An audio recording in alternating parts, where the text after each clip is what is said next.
الحمد لله وحده و صلات و سلام من لا نبی بعده. اما بعد امروز در بیان مال حرام با شما کمی صحبت میکنم انشاءالله.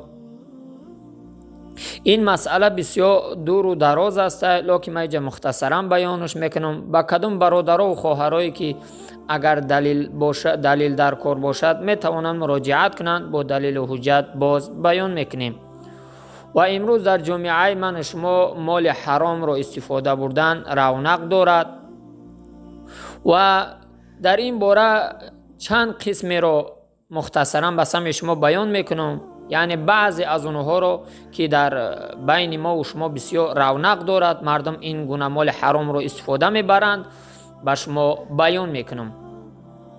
اینهایی که ما بیان میکنم همش دلیل و حجت دارند، لکن من اینجا مختصرا کوتاه کرده میگذرم. یکم مال حرام این از راه دزدی هست. در حدیثی که در مشکات المصابیح میگذرد از رسول اکرم صلی الله علیه وسلم، پیامبر میگوید که لا یسرق حین یسرق و هو مؤمن. میگوید من به شما میگم که دزدی نکنید در حالی که دزدی میکنید شما گمان میکنید که مؤمن هستید. یعنی پیامبر صلی الله علیه و سلم اینجا دزدی را مطلق میگه، فرق نداره چی میدزدی ای کی میدزدی. یگان نگفته از دیگه که پیامبر که اگر ای مسلمان بگیری جایز نیست، از کافر جایزه، این گونه نگفته، مطلق گفته از دزدی میکنی در حالی که میگم دزدی نکن، دزدی میکنی گمان میکنی مؤمن هستی. و همچنین این مسئله را من با او خاطر بسیار دور و دراز میگیرم که در این باره دزدی بعضیا با خود جرأت پیدا کردن، دلیل آوردن که از کافر دزدیدن ممکن است، به خاطر که الله اونها را در قرآن پلید گفته است. بله الله در قرآن پلید چه گفته است، لیکن الله نگفته است که مال اونها را بدزدی. و بعضیش دلیل با میارن که پیامبر در جنگ ها از مال غنیمت از اونها میگرفت کو. بله اون مال غنیمت بود. پیامبر صلی الله علیه و سلم گفت که در این مال غنیمت الله برای ما اجازه داده است. اگر که غیر مال غنیمت هم اگر اجازت که میشید پیامبر برای امتش میگفت. پیامبر هیچ چیزی را نگذاشته است در دنیا مگر که همه چیز برای امتش بیان کرده است. به همین خاطر پیامبر نگفت، فقط گفته است که در همه حالت جنگ مال غنیمت برای امت محلول است. و ایلو که در این گناه هایی که انسان‌های برادرها و خواهرایی که دزدی میکنن، چی از روسیه، چی از خیتویه، از کدام ملت غیر دین، بودیست، خریستیان، یهودیه، حرام است دزدی کردن. اون انسان‌هایی که ما فکر میکنم دلیل میارن، او دلیل عقلی از پیش خودشونه. یکم اگر دلیل داشته باشن از قرآن، از سنت، از صحابه و سلف صالح، مرحمت پیشکش کنند. و دیم نمود مال حرام این قسم بر دروغ است. این مسئله در بسیار سوداگرا و میخره، قسم بر دروغ میخورن. این مال خیتویی را میگن ای ترکیه یا ای دیگه جای، همین مالی که به دست میارن به قسم دروغ، همین مال برای اونها حرام است. و سیم غصب کردن. سیم نمود مال حرام این غصب کردن. یک انسان صاحب بگیم وظیفه های به اصطلاح حاضر بگیم طاقت داره، یک انسان پستاوید میکنه، زندان میبره و مال متاع او را چکو میکنه، غصب میکنه، میگیره. همو مالی را که از همو غصب کرد ایرام حرام است. چهارم نمود مال حرام ظلمه. یعنی ظلم چه بگیم، یک انسان هایی که در راه زنو در راه میستن مال مردم به زور ای دستاشو میگیرن، این هم چه حرام است. پنجم نمود مال حرام بر دروغ. یک انسان بر دروغ، مثلا میگیم یک انسان مال داره، از بازار پیشکی میفرویه، میگه همین در بازار همین محصولاتی که تو با بازار میدروری همین نرخه، در حالی که دروغ میگه، میدونه که در بازار این نرخه، اینه که دروغ میگه. همون دم فریب مینا مال همون را به ارزونی میگیره، همون مالی را که دروغ میگه و به دست میاره، همون مال برای همون انسان چی میشه؟ حرام میشه، به خاطر که دروغ خودش گناهی کبیره هسته. ششم نمود از راه زنا. از راه زنا کدام انسان هایی که زنا با زنا سر و کار دارن، زنها را جمع میکنن میبرن یا جو مردم زنا میکنن، از اونها درآمد میگیرن، یا کسایی که مقصد تاکسیست هستن زنها را میگیرن میبرن به یا جو، اون زنها اونجا زنا میکنن، به پلی تاکسیستیش میگیره، در حالی که میدونه که همین زن زنا کنی میروه. همه پل برای همون زنی زیناکارم و برای همون مردی که او را با ماشین میبره برای اونها حرام است. ای همون پلی تاکسیستی که در همون زیناکار است حرام است، هم برای او زن هم برای مرد. هفتم نمود مال حرام از راه فالبینی. ягон инсон фолбин аст, ҳамун роҳи фолбинӣ даромад мекунад, ин ҳаром аст. ва ӯ инсонҳое ки ҳамун мардума пеш ҳамун фолбин медунанд, мебаранд, онҳо ҳам ҳамун пули таксисте ки кор мекунанд, ҳамун нархеро ки мебаранд онҳорам ҳамун пулам барои онҳо ҳаром аст. ҳаштум намуд аз сагфурӯшӣ. сагам ҳам дар ҳадис омадааст ва ҳам пишакам омадааст. аз сага фурӯхтан ё пишака фурӯхтан пулиш ҳаром аст. сагфурӯшӣ ё пишакфурӯшӣ дар ҳадиси расули акрам саллаллоҳу алайҳи ва саллам наҳй омадаги ҳаром аст. ва нӯҳум аз ҷангдози ҳайвон. нӯҳум намуд моли ҳаром аз ҷангдози ҳайвон. ина имрӯз сага ба саг ҷанг медозанд, хурӯза ба хурӯз ҷанг медозанд, пул мегиранд. ин ҳамин пуле ки аз ҳамун ҳайвонотро ҷанг медозанд ба даст меоранд, ҳамин пул барои онҳо ҳаром аст. ҳамун амалам ҳаром аст. аслан ҷанг дохтани ҳайвонҳо ҳаром аст. аммо ҷанг дохтани ҳайвонҳо ҳаром ки аст, ҳамун пул барои ҳамун инсон ҳаром мегардад.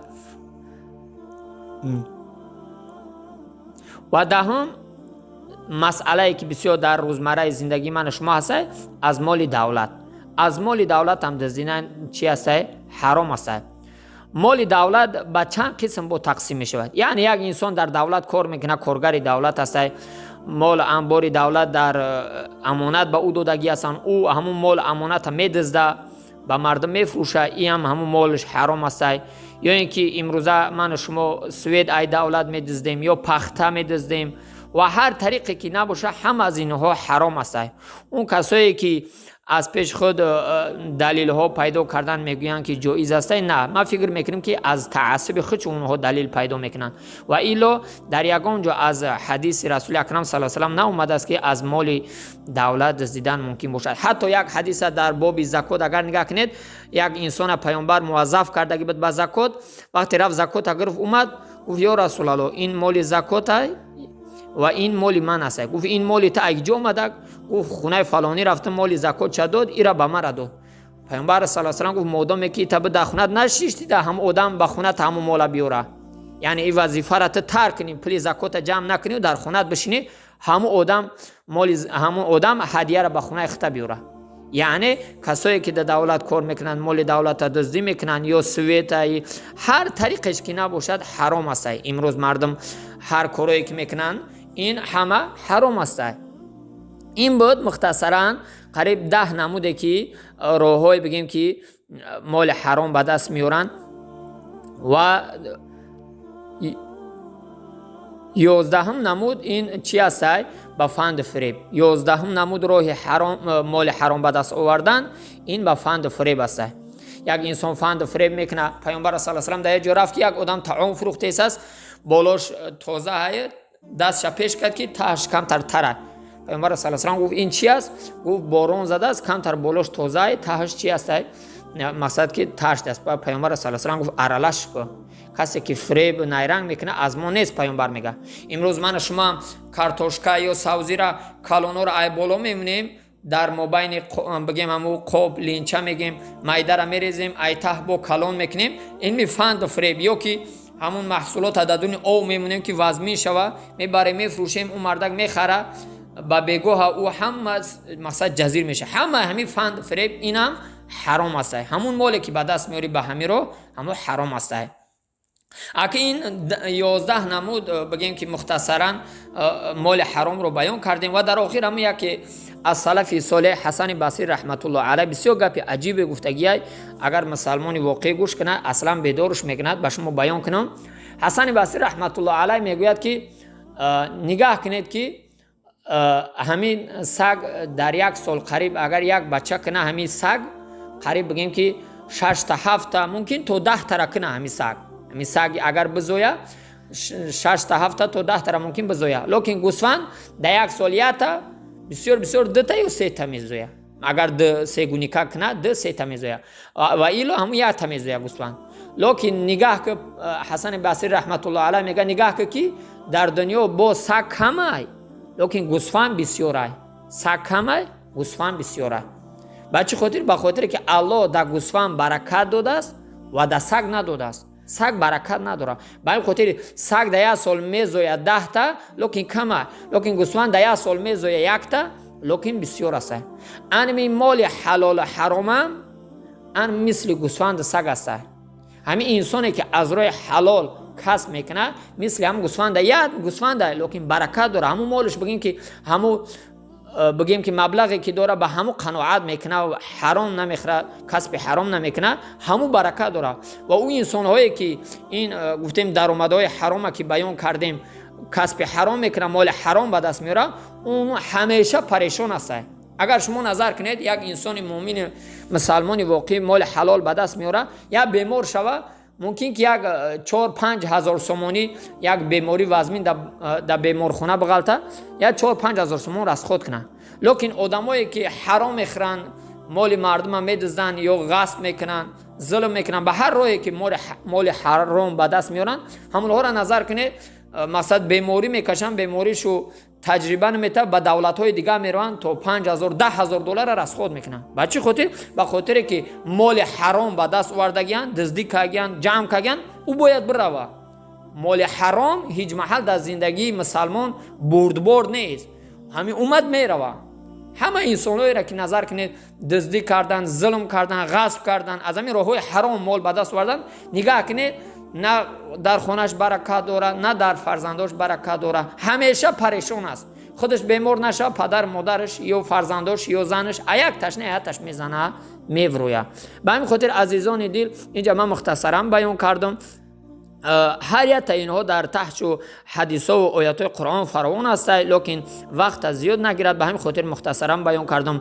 و برای برادران و خواهرایی که دلیل و حجت در کار باشد مراجعت کنند، با ان شاء الله که به دلیل و حجتاش بیان میکنیم. الله متعال همه من شما را از راه‌های حرام مال به دست آوردن نگه بدارد، همیشه مسلمان حلال خلق و در راه حق بگرداند. آمین.